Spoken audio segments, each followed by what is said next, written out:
What's up, everybody? Welcome back to another movie review. Today we're talking about 1984's Supergirl. I originally thought I was moving on to Superman 4, but that's from 1987. And the last Superman 3 came out in 83, so just a year later from departing Superman 3 with Christopher Reeve and Richard Pryor starring in that movie. Now we get Supergirl starring Helen Slater as Kara, what's her last name? Jor-El, I guess? Kara something. But it is Superman, Clark Kent, Jor-El, Kal-El's cousin, Kara. And they're like related somehow, some way, but they're both super. They have very similar costumes. I think Christopher Reeves, is it Christopher Reeves or Reeve? I saw a comment recently. I was like, everyone I've ever heard talk about Christopher Reeve, you know, they've always added the S, so I might be wrong, but I think I'm going to stick with the S, so don't butcher me. But Christopher Reeves, Superman, I really, really love, and his is like almost like a lighter blue, but I do think Helen Slater, she pulls off the costume very, very well, and almost kind of reminds me like of Wonder Woman vibes, but you know, still.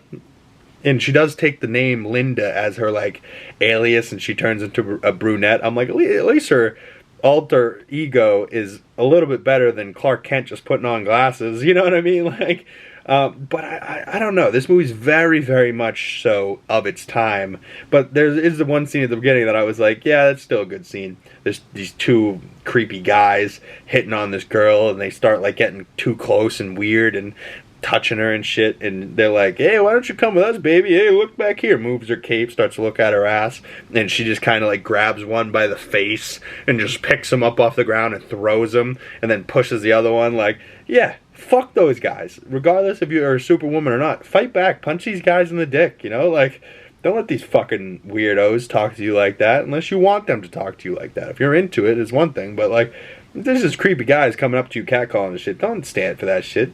You know, find the biggest guy near you and fucking tell him to go beat their ass. I got you. As far as I'm concerned. But it is very, very 80s. I didn't love the movie. It's very poorly paced for 2024. But I gotta say, if I was a little girl in 84, I probably would have loved to see a female superhero on screen. Like, and you really gotta think of movies back then in the 80s. There wasn't really any female-led superhero movies. There were barely any female-led movies in general. And she got to lead a movie, and there was a lead female villain. So this was like the hero-villain pair-up, and then they had the damsel in distress was a guy that she was like into. You know, there was some parts of it that I was like, man, if I saw this back in 84, I probably would have liked it. So I'm curious if there's anyone that saw this way back when and really enjoyed it. But, you know, 84, that's what, 40 years ago, this movie? That's tough. Tough for me to watch just the other day, but somehow I did it. Somehow I sat down and was like, yeah, I'm going to watch this today. And I don't know what possesses me to do things like this, but it does, you know, and I'm continuing on my DC movie rewatch. So next up on that list will be Superman 4 Quest for Peace, I believe is the name of that movie. But either way, Superman 4, Christopher Reeve's final Superman movie. And yeah, Helen Slater, I don't know if she shows up in Superman 4 because it will now be after her Supergirl movie. But yeah, I'm not mad at it. I'm really not. I think she's pretty hot as Supergirl, so now it just makes me even more curious to see what Millie Alcock's going to do in the role, and what they're going to do in Supergirl Woman of Tomorrow, or whatever the title of that will be. But as far as I'm concerned, James Gunn, DCEU, or DCU, the new DC that he's creating, I like the castings that he's been choosing, and all of them so far have me very excited for the future of that DC universe. And go back and check this movie out. If you have any interest at all, go watch this movie and comment below what you think, or message me on Letterboxd or Twitter.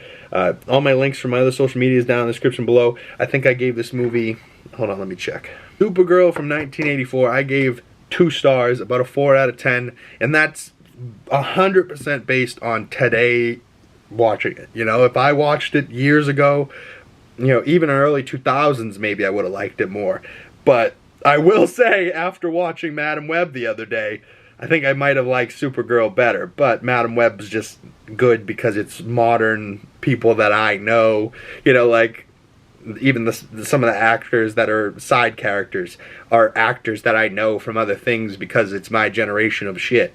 But I don't know, it's maybe along the same lines as Madam Web, but I gave him more stars than Madam Web, so I at least was not willing to be meaner to Supergirl, and I was willing to be meaner to Madam Web. Maybe it's just Sony, maybe it's Dakota Johnson's rubbing me the wrong way, but I don't know. Helen Slater is a pretty solid Supergirl.